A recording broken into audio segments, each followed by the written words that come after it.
வங்கதேசத்தில் மாணவர் இயக்க தலைவர் ஷரீப் உஸ்மான் ஹாடி கொல்லப்பட்டதை அடுத்து அங்கு மாணவர்கள் போராட்டம் வெடித்துள்ளது. இதனையடுத்து இரு பத்திரிகை நிறுவனங்களுக்கு தீ வைக்கப்பட்டதால் அங்கு பதட்டமான சூழல் நிலவி வருகிறது.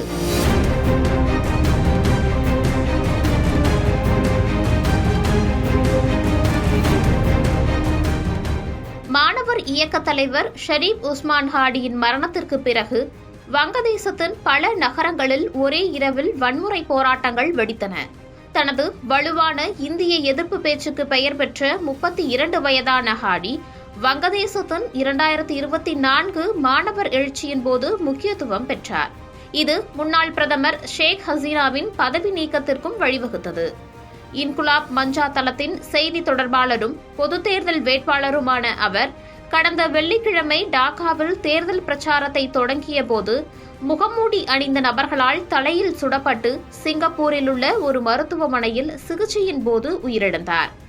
அவரது மரண செய்தி வெளியானதும் அவரது கொலைக்கு காரணமானவர்களை கைது செய்ய கோரி ஆயிரக்கணக்கான போராட்டக்காரர்கள் டாக்கா மற்றும் பிற நகரங்களின் வீதிகளில் திரண்டனர். வங்கதேச தலைநகரில் உள்ள பல கட்டிடங்கள், நாட்டின் 2 முன்னணி செய்தித்தாள்களான தி டெய்லி ஸ்டார் மற்றும் பிரதோம் அலோ உள்ளிட்டவை தீக்கிரையாக்கப்பட்டன. அப்போது ஊழியர்கள் உள்ளே சிக்கிக் கொண்டதாக அதிகாரிகள் தெரிவித்தனர். பின்பு தீயணைப்புத் துறையினரின் உதவியுடன் அவர்கள் மீட்கப்பட்டனர். இதனையடுத்து இன்று தங்கள் அச்சுப்பதிப்புகளை அந்த நிறுவனங்கள் வெளியிடாது, மேலும் அவர்களின் அலுவலகங்கள் மீதான தாக்குதல்களை தொடர்ந்து அவற்றின் ஆன்லைன் செயல்பாடுகளும் பெரும்பாலும் நிறுத்தப்பட்டதாக பத்திரிகை நிறுவன அதிகாரிகள் தெரிவித்தனர். வன்முறையை தடுக்க கூடுதல் காவல்துறை மற்றும் துணை ராணுவ படைகள் நிறுத்தப்பட்டன. துறைமுக நகரமான சிட்டகாங் உட்பட வங்கதேசம் முழுவதும் பல நகரங்களிலும் வன்முறை பதிவாகியுள்ளது. அங்கு இந்தியன் அசிஸ்டன்ட் ஹை கமிஷனுக்கு வெளியே போராட்டக்காரர்கள் கூடி இந்தியாவுக்கு எதிராகவும் ஷேக் ஹசீனாவின் அவாமி லீக் கட்சிக்கு எதிராகவும் கோஷங்களை எழுப்பினர்.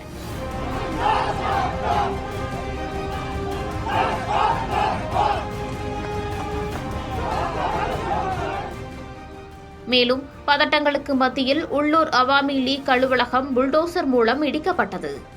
இன்று அதிகாலை 1:30 மணியளவில் போராட்டக்காரர்கள் கட்சியின் குமார்பாரா அலுவலகத்திற்கு புல்டோசரை கொண்டு வந்து கட்டிடத்தை இடிக்க தொடங்கியதாக நேரில் பார்த்தவர்கள் தெரிவித்துள்ளனர். டாக்காவில் உள்ள இந்தியன் ஹை கமிஷன் வங்கதேசத்தில் உள்ள இந்திய குடிமக்களுக்கு ஒரு ஆலோசனையை வெளியிட்டுள்ளது.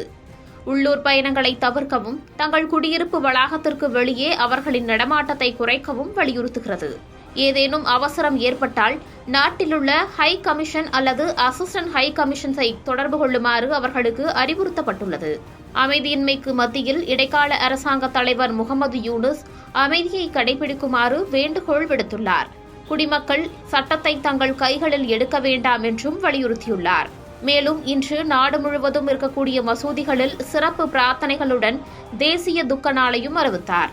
மேலும் கொடூரமான கொலை என்று குறிப்பிட்டு அதில் ஈடுபட்டவர்கள் தப்பவிடப்பட மாட்டார்கள் என்றும் உறுதியளித்தார். ஆடியை சுட்டுக் கொன்று தாக்குதல் நடத்தியவர்களை தேடும் பணியை வங்கதேச காவல்துறையினர் தொடங்கியுள்ளனர்.